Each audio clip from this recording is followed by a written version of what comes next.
Hi, this is Scott Sustacek, your host for CEO to CEO, the podcast from the CEO Roundtable. CEO Roundtable is a peer-to-peer organization that brings business leaders together to share wisdom, experience, and insights from the trenches. Today's episode is sponsored by IntroWorks, launching powerful B2B brands for more than 30 years. Learn more about them at intro.works.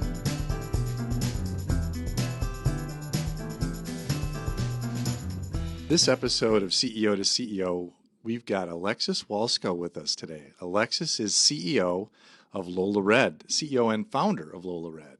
Welcome, Alexis. Thank you. Thank you for having me. It's good to have you here because we're talking about a topic that as CEOs, and especially of what I'll call lower middle market companies, we're going to talk about thought leadership.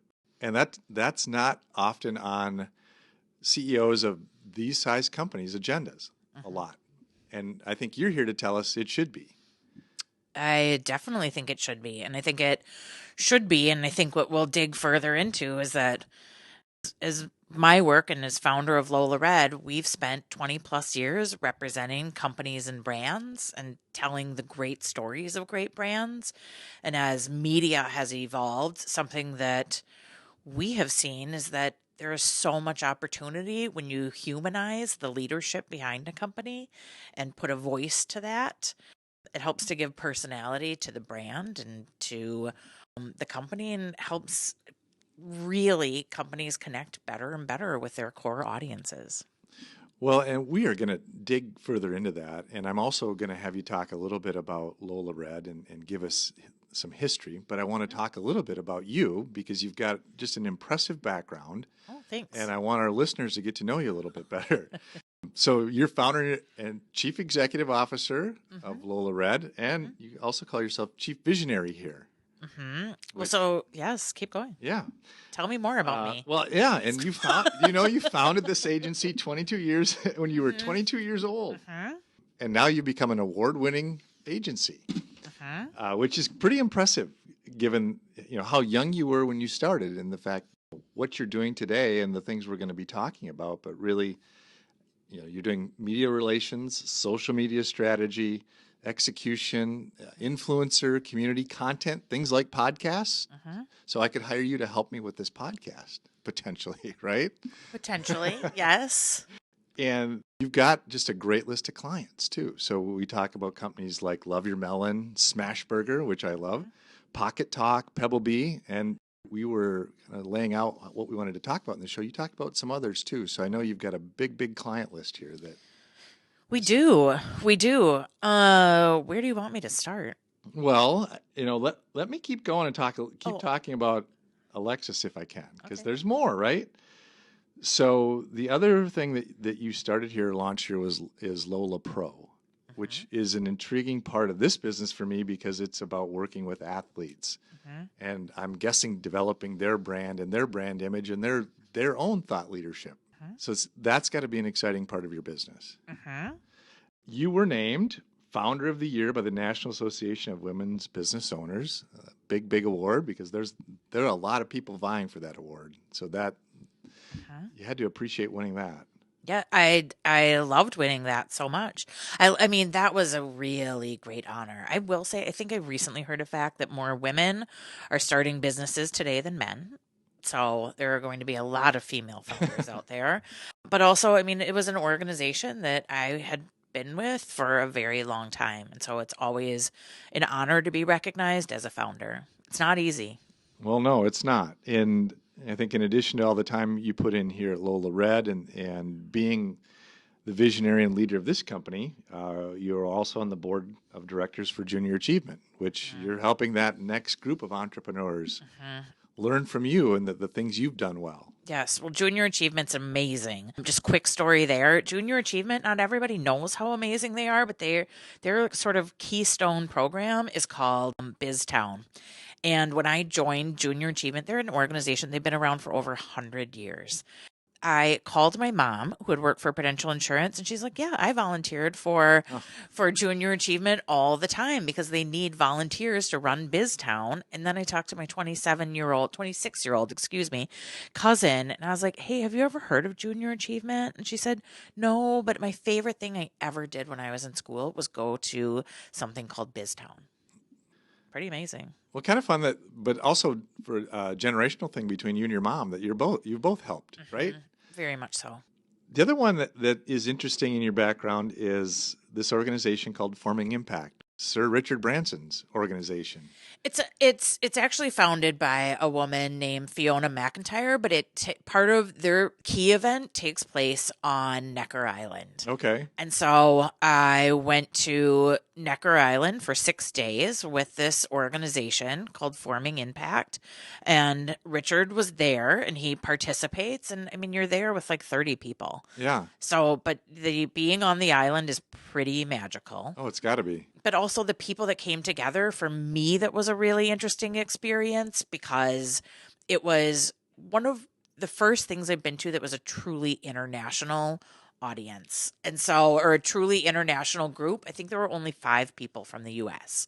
Oh, no And kidding. so in the course of 6 days, my network went from primarily US based, and now I have friends in New Zealand and Scotland and the UK and in Singapore and beyond, which is fun.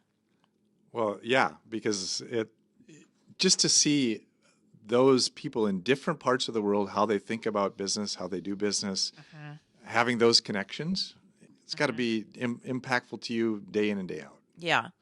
It's really impactful. So I think to take it back to the beginning and where I started. So I started my agency when I was 22 years old. So it was an internship where I learned how to do PR. And then I think that it was my personal passion for business and entrepreneurship that led me to figure out, okay, so I've learned how to do this PR thing. And I know that there are a fair amount of people out there that would like to get mentioned in national press. And that is what led to the creation. I mean, I've only been employed by somebody else for 6 months. It was an ad agency.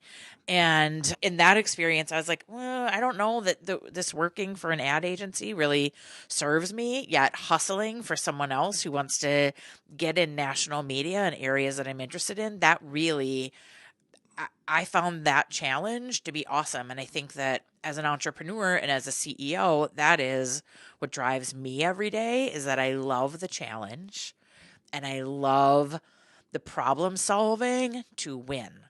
And so that's, I think, what has led me through founder and even CEO times. And it's what continues to drive me and move things forward. So tell us a little bit about Lola Red. Okay. So Lola Red, as an agency, we're a PR firm. And PR firms, traditionally, when you think about them, our responsibility is to getting companies earned media coverage. I say very simply, like, we make companies and people famous. And so you bring up some of the companies that we've worked for. You know them. Love Your Melon, Great Clips. And when you hear about these companies in the media, we are the ones who are helping the media to know about them. Now, as time has evolved since I started the company, obviously the avenues that people use to obtain information has evolved. And so back in the day, we would get a newspaper. I mean, this was before my time, but I heard that newspapers were delivered twice a day at one time. That's right, right? Right, it Like was, the yeah. evening edition. Yeah. Yes. So I did not live in those times. Just need to note it while I can. But that's how you would get your news, was from a newspaper, and then you would watch your scheduled news program at 5, 6, and 10. And then as time evolved, obviously social media launched, websites launched, how people get information, and we had to increase our services because there's so much information that's available. And now we have to play in all of those buckets because PR, yes, it is about making companies and people famous, but the means to do it, really, it's about influence. And so how can you get that influence or influence that number of people?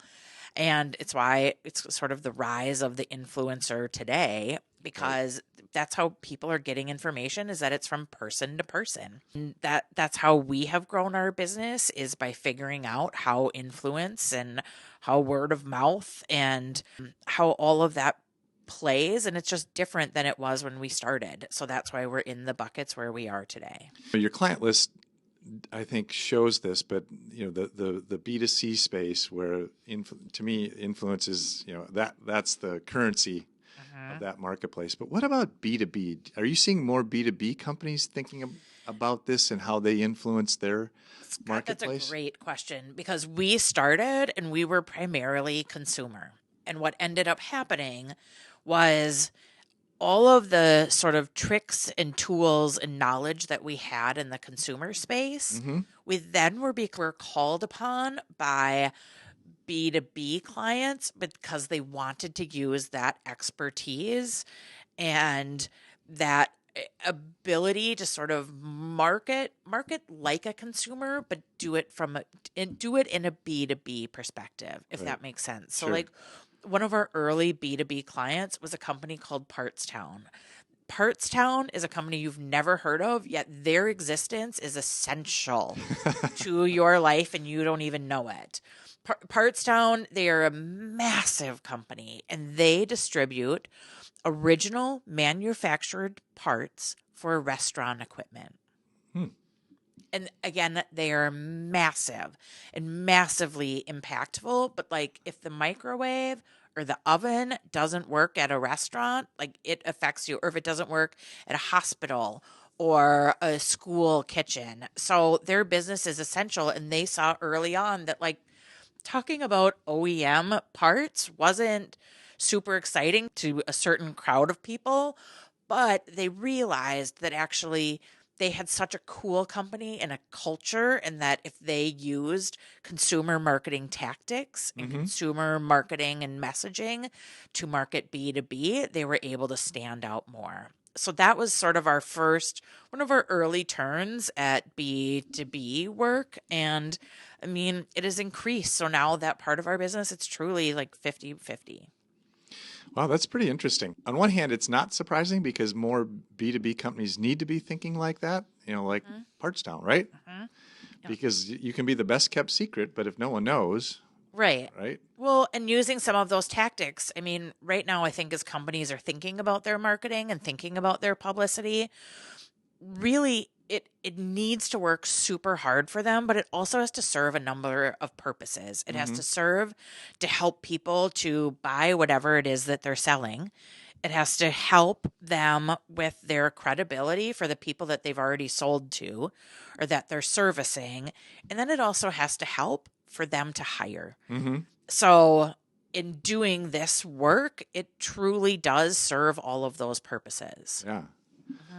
Well, I'd like to shift gears now and get into our topic of this that we wanted to talk about, which is really thought leadership as a CEO. And so, I'm going to start off with a little bit of challenge for you. So, as a CEO, I'm responsible for the strategy of the company, the execution of the strategy, delivering the P&L, managing the board, building my leadership team, managing bank relationships and all my external relationships. And now you're telling me I need to be a thought leader too. How do I do this, and why should I think about it as being on an already packed schedule? Why do I want to start becoming a thought leader as a CEO? I need to say it's not for everybody. So, and like this work that we are doing has truly evolved because in the marketing mix, just talking about the brand isn't always enough.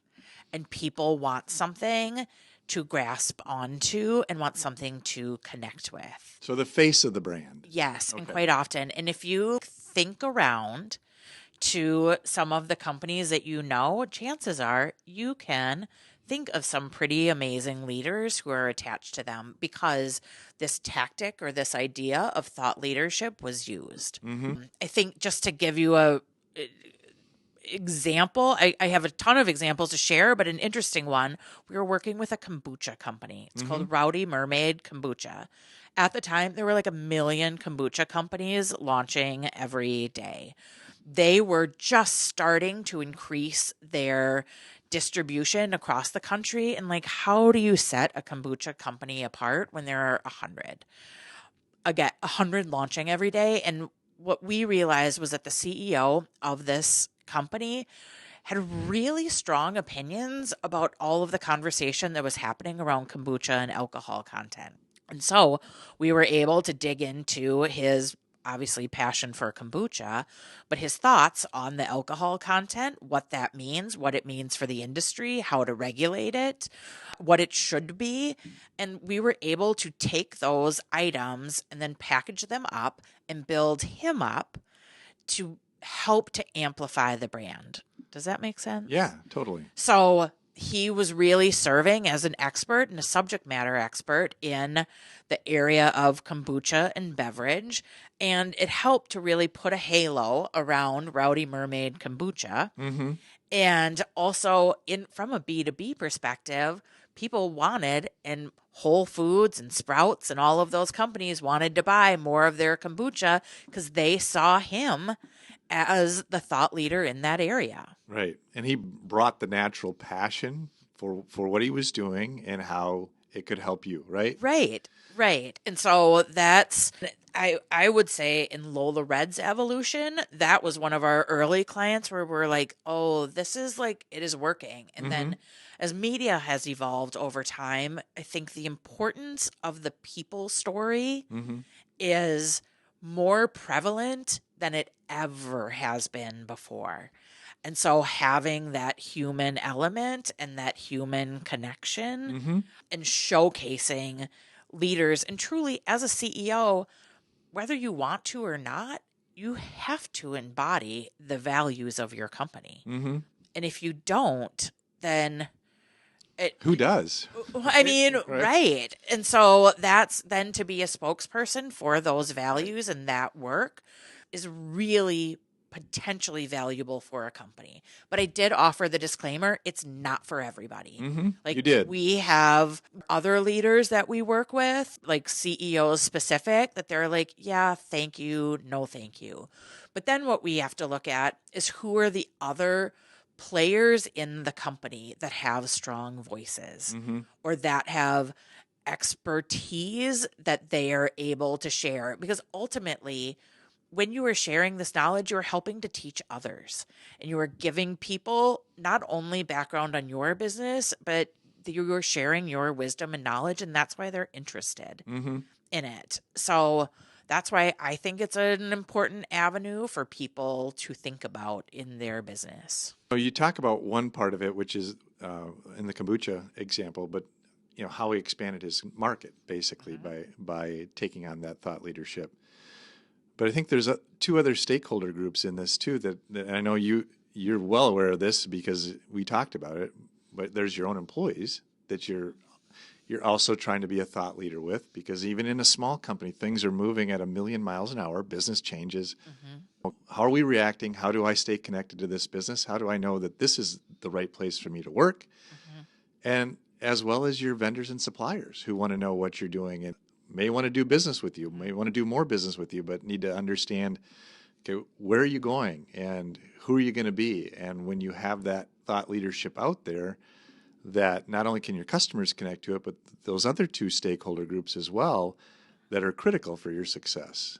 I'm assuming, as you work with a CEO on this, that you help them look at all aspects of it and how they connect with all those groups. I have two more stories I'd like to tell. Stories are great because they really bring it home. One actually happened today, which is interesting, and you brought up our business, Lola Pro. And our business, Lola Pro, we started to represent professional athletes. And one of our key athletes that really started and helped grow that business was Kyle Rudolph of the Minnesota Vikings. Oh, no kidding? Yes. And Kyle, exceptional human being, so generous with his time and giving back. And he constantly works to put his halo around other things and bring his spotlight to whether it is people or organizations in need. I'm bringing up this topic because Kyle is part of a company and a part founder of a company along with Jason Zucker and two other individuals, John and Joel. And they started something called All True. All True, it is basically the easiest way I can explain it. And I'm not engaged with them, but I was talking to them today. And so they have, it's like an online raffle for experiences that you could never buy. And so you can go online and purchase raffle tickets for a rally to win like an unbelievable Taylor Swift experience. To win right now, they have a rally going for a Ford Bronco that is associated with Kevin Bacon, or like it's Kevin Bacon's Ford Bronco, or like so these crazy things. But why I'm telling you this is because Kyle, when we worked with him from a professional athlete perspective, he had his own talk tracks. For me, what was super interesting is I was talking to their co-founder this morning.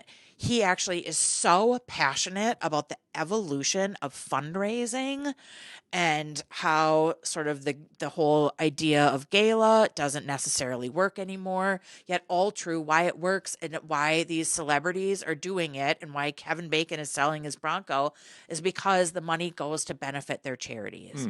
So it is this digital way to fundraise, which I think is awesome. Kyle can talk all things business and also other things football at times, but I think it's also interesting that their fellow co-founder is so passionate about the digitization of fundraising. Yeah. Like that's his talk track.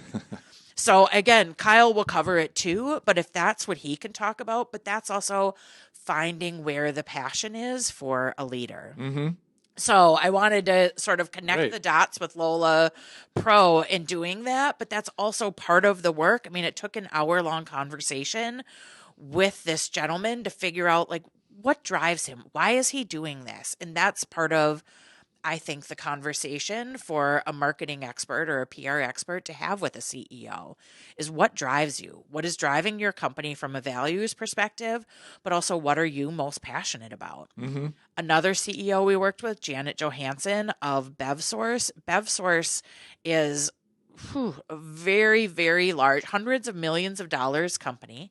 If you woke up tomorrow and said, I want to, I have an idea for a canned gin and tonic, you would call BevSource. They would figure out all of the things. They're really amazing. Janet realized that she was so passionate about the nonprofit work that she was able to do in her role as CEO and her connection to JA North. We helped her with her CEO thought leadership. And yes, she has exceptional knowledge about THC and beverages, but she also has exceptional passion for giving kids an opportunity to learn about business and financial literacy. So by partnering those two things, we were able to share her knowledge and her nonprofit work, but also really put a spotlight on her company as well and her knowledge. So if I'm a CEO out there with a company and I've got, 150 employees and we make the best widgets in town and I'm thinking, gosh, what Alexis is saying resonates with me. I need to be a thought leader more. Where do I start? Like how should I think about making this I think part of what I do? first you need to look inward and say, do I have the time to commit to this? And it would be, I would say thinking about it, there is a commitment up front because you have to take the time to say, what am I interested in? What do I like? What do I not like? What is most interesting for my business? What are my most important audiences? And it's really helpful if you have someone to kind of download this information with, but then to ask the question of why. So why am I going to do this? Is it for new customers? Is it to use my time in the spotlight? Is it to gain employees? And whatever it is, being able to define that. And then also like the easiest thing is like define your pillars, why you want to do it, and then create a calendar for how you are doing outreach.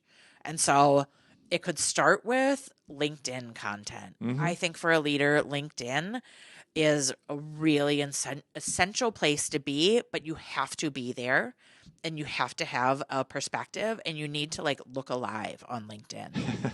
So it's something not a lot of people do, but Right. like that is like baseline, Yeah. a baseline for a CEO. And then look at what are the things that you or your company are doing that are newsworthy. Mm-hmm. And is there a way to either take your knowledge or that of your company and download it into something that could turn into a byline in a trade publication? That could turn into, when I gave the example of Janet, I mean, we did interviews about how challenging it is to put THC into a beverage and like early on challenges were and then what it was down the road. But then figuring out those things, and quite often for a CEO, you need somebody else to help to write these pieces Yeah. or to like verbally download things. I mean, Chat GPT is a place to start, but I don't know many leaders who are just sitting around with spare time to do that. To play around with Chat GPT. I don't, Scott, do you Right. feel like I answered your question? Did I give people a place to No, start? I think you did. I think you did. And what I heard is okay. LinkedIn is kind of the foundation, a place to start, and it is a place to start. if and in the absence of anything else, that's you want to at least be there. But there's so much more, right? Can you also be there with a photo, please? Just like anyone who is listening here, like if I can give you 3 easy tips. Check your LinkedIn. Make sure that there is a photo. Make sure that where you can click the button that says contact info, make sure the company that you work for is in there. Your email is like a good thing. You can put somebody Right. else's email, but at least somebody who checks it should be there, and maybe check the messages every now and then. I just say this because you wouldn't believe the number of people who do it, but because to your point, we're busy. Right. That's also why in my business, this work that we've done, we've had to make it easy for people, but I know that that's not always an access point for people. Mm-hmm. So it's just knowledge that I'm sharing. But as the figurehead of a company, I think these things are important. And I don't disagree with you at all, but I also think that the other aspect that you mentioned is just being planful about it. To me, it has to become part of your calendar, just like a strategic planning meeting or business development meetings that you're holding. There has to be time set aside to work on it and make it impactful. That is best done by being planful about it and by scheduling it, because I think that's where things get lost, is that quite often as leaders, you know this, we develop marketing plans and we're like, yep, and we're going to do this and we're Right. going to do that, and then we're going to talk about this. But the thing is that until you put it into a calendar, and it's pretty easy. I mean, last week we were talking about Lola Red and like, what is our thought leadership platform? And I mean, it took a little bit of time, but we were able to write out 52 ideas for like newsletter concepts or content concepts. That like fits a year calendar. So you have to start taking it from like high level to the down low planful level. And the other thing I think we need to remember as leaders from a thought leadership perspective is right now, content doesn't stay around long. Right. And people don't read it in order. So anything that you put out there, it's okay. It doesn't have to be perfect. Right. You just have to start somewhere. And you also have to realize that people want to hear from you. Mm-hmm. That's a big thing.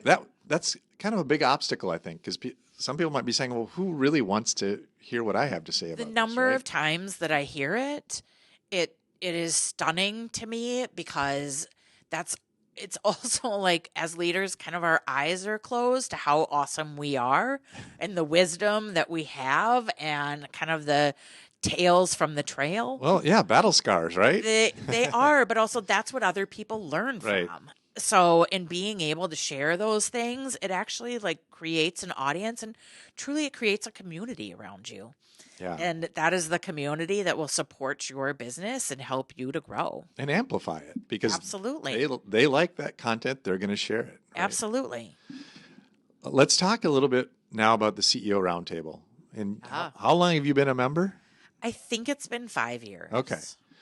So the question I ask every guest on here is, share with us the biggest decision that your roundtable, your peer group helped you with, and give us the outline of that, the story around that. I I'm going to answer your question a little bit differently, but you'll That's still fine. get the gist of the answer. So when I showed up at the CEO roundtable, it was about 4 months after I had woken up one day and realized I was miserable. Mm. And when I realized that I was miserable, I took on the exercise of defining what my perfect day looked like. And I defined it as clear as day. I knew what happened when I woke up. I knew who I saw. I knew what my business looked like, what my day looked like. And I probably joined CEO Roundtable like a month after that, after getting that vision in my head. And I showed up for my second meeting and I shared this perfect day vision with our CEO Roundtable. And then I shared with them some of my greatest hurdles and struggles. And my fellow team member, who has been your guest, Bob Warner of Warner Stellian, literally was like, sounds like you need a partner. You need some help in your business right here. And you need, I don't know, whatever else it was, but it literally brought me to tears. Really? So it was like my second meeting, and Bob Warner made me cry.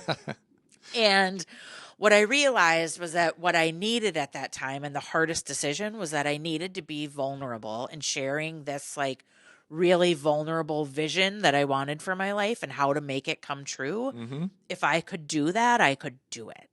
And so being in a room and being with a group of 10 people and crying on my second meeting was, to me, really scary. Yeah.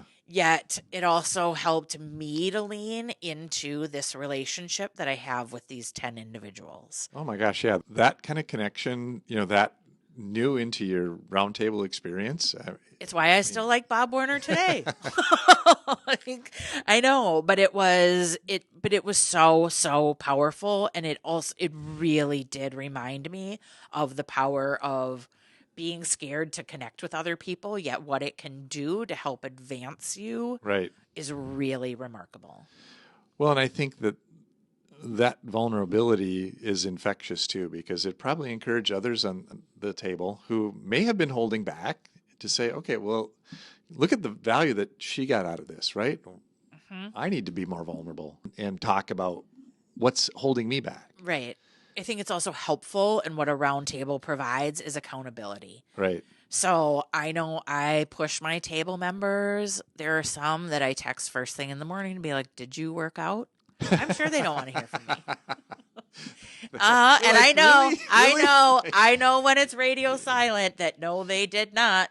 So that's, there were other people who I'm like, yeah, are you ready to be out of this piece of business? Because you told me last July that you were going to be done with it. And they're like, and you're still in it. Why is that? I know. So holding that accountable, but also we have a great facilitator in Kathy Brown Zerwas. Yeah. And man, does she push us hard.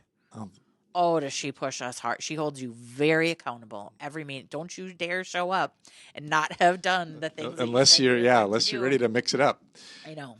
Well, so I've got 3 questions now too that let our audience, our listeners, get to know you a little bit better. So your favorite movie? Oh, I'm so embarrassed by this one. Why? Because it's old school. And that's my humor is just so 27-year-old, maybe even 21-year-old. I just think that's funny. And so what do you like that movie? What was it? Old School? I thought you said this is so old school. I'm sorry. No. Old school. Yes. Movie. Yes. Who doesn't like that? I love it. I know. Will Ferrell running drunk through the street. I can't help but to laugh. Well, in Will Ferrell, most movies he does, whether they could be his worst movie, but there's still some funny things in there that you go, oh my God. I love it. What is it? He's like Frank the Tank. It just makes me laugh. Yeah. What are you reading now? good question. And I knew that this one was coming, so I had to take some notes. I like to read a fiction book and a nonfiction book at the same time. It's a good mix. So like my fiction book to read for leisure right now, it's called The Wedding People. I'm new into it, but so far it's good. So if you're into fiction, it's good. You recommended this one to me that I'm reading. My nonfiction one is 10x is easier than 2x. Well, and I did, and I also have to give props to Paul Durand in my roundtable who recommended it to me. So he's the CEO of Scalzo Hospitality. So okay, so far Paul, so good. I'm in. So and Paul's a listener. So Paul, shout out to you. Yeah, so thank you for doing that. But the other, just if somebody needs another recommendation, if they've already heard that one, Selling Boldly was pretty darn good too. Okay. And that's not a new book either. That's been around a little while, hasn't it? Yeah, like so much so actually from a CEO thought leadership. Yeah. I think the author's name is Alex Goldfein, and he hasn't updated his website in a very long time. Just so much so because he's still saying like, if you want your 2022 planner. Right. Just letting him know. Alex, I'll give you a shout out. I don't even know him, but whatever. All right. And another fun one is bucket list concert. I want to know what's yours. Oh, and I don't know that it exists, but I would love to see Chris Stapleton in a small venue. Like that would be a big win for me. Okay. Mine are ones that I've already seen, but I would love to go to again. Anything U2 is just always so profound. And Madonna. So, like, a question you didn't ask me is why is it called Lola Red? Well, right. It is called Lola Red and my name's Alexis Walsko, because that is not a good name to put on the wall or to try to replicate. And I really like Madonna. Her daughter's nickname is Lola. Okay. And I drove a red car at the time. And so I put it together and it became a cartoon character. And so I've seen Madonna. She's just really good. So I would do it again. Well, yeah. And I would say Madonna in the 80s, definitely. Like her early stuff, really good. Early stuff was good, but so I think I saw her 3 or 4 years ago, and it was still it's a show. Yeah. It's a good show. And that's like U2 too. Like everything is so good that like that's just the whole thing, right? You don't even have to like the music. It's just everything that's going on is so dynamic. It's so good for the senses. Well, in your name, the way you came up with your name is exceptional, and it created an outstanding product that is just so unique. Like, thank you. People think, okay, well, because you have to ask, well, what is that? What is Lola? Like, what's super fun is that quite often we forget to address it, and then people are like, "Oh, wait, I forgot to ask. Why is it called that?" But also the number of people who call.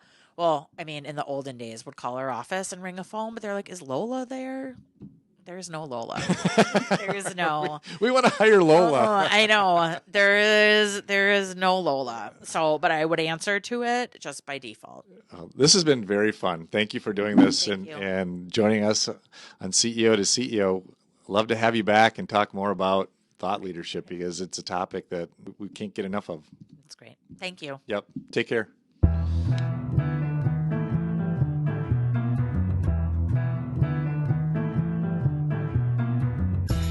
Thank you for listening to the CEO to CEO podcast, produced by Dave Swerdlick and the incredible team at Uptown Podcast Studios. You can find them at uptownpodcast.com. Be certain to subscribe so you don't miss an episode with more CEO wisdom highlighting experience and insights from the trenches. If you enjoyed this podcast, please leave us a review and share with others. If you are a Minnesota-based business leader who would like to learn more about being part of a peer advisory roundtable, check us out at ceo-roundtable.org.